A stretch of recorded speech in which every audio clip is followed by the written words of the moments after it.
नमस्कार, बहुत स्वागत आपका। मैं हूं आपके साथ मनोरा सक्सेना और आपने देखना शुरू कर दिया है मनु की मास्टर क्लास। मास्टर क्लास में आपको बताएंगे कि अली खामनेई के जनाजे में शामिल क्यों नहीं हो रहे मोस्तफा, क्या है इसके पीछे की वजह। दरअसल ईरान के पूर्व सुप्रीम लीडर अली खामनेई के जनाजे में उनके बेटे और मौजूदा सुप्रीम लीडर मोस्तफा खामनेई शामिल नहीं होंगे। बताया जा रहा है कि इजरायल की तरफ से संभावित हमले के खतरे को देखते हुए ये फैसला लिया गया है। ईरान के पूर्व सुप्रीम लीडर अली खामनेई के जनाजे से पहले पूरे देश में सुरक्षा के भी कड़े इंतजाम कर दिए गए हैं। इस बीच सबसे बड़ी खबर यह है कि उनके बेटे और मौजूदा सुप्रीम लीडर मोस्तफा खामनेई जनाजे में शामिल नहीं होंगे। इसकी वजह इजरायल की तरफ से संभावित हमले का खतरा बताया जा रहा है। भारत में ईरान के प्रतिनिधि अयातुल्लाह हकीम अलाही के मुताबिक इजरायल की निगरानी और हमले की आशंका को देखते हुए मोस्तफा का सार्वजनिक कार्यक्रम में शामिल होने सुरक्षित नहीं माना गया है। यही वजह है कि उन्होंने जनाजे में शामिल नहीं होने का फैसला कर लिया है।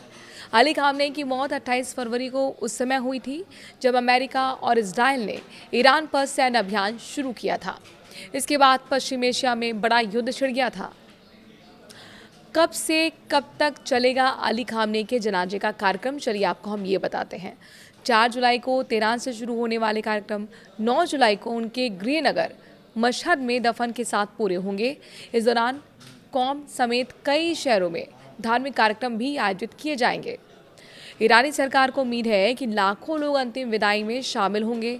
हालांकि सुरक्षा कारणों से अली खामनेई के बेटे और सुप्रीम लीडर मोस्तफा खामनेई इसमें शामिल नहीं हो सकेंगे। अली खामनेई करीब 36 सालों तक ईरान के सर्वोच्च नेता रहे। ईरान सरकार ने उनके जनाजे के लिए 6 दिन का कार्यक्रम तय किया है। ईरानी अधिकारियों को उम्मीद है कि इस दौरान लाखों लोग सड़कों पर उतरेंगे। राजधानी तेहरान समेत कई शहरों में अली खामनेई की तस्वीरों वाले बड़े बड़े पोस्टर और होर्डिंग लगाए गए हैं।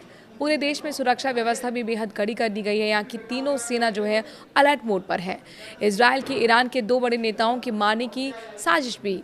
इस बीच अमेरिका और इजरायल के बीच ईरान को लेकर मतभेद एक बड़ी कहानी सामने गढ़ रहे हैं। न्यूयॉर्क टाइम्स की रिपोर्ट के मुताबिक अमेरिका को डर था कि युद्ध विराम वार्ता के दौरान इजरायल ईरान के विदेश मंत्री अब्बास अरगची और संसद अध्यक्ष मोहम्मद बाघेर को निशाना बनाया जा सकता है।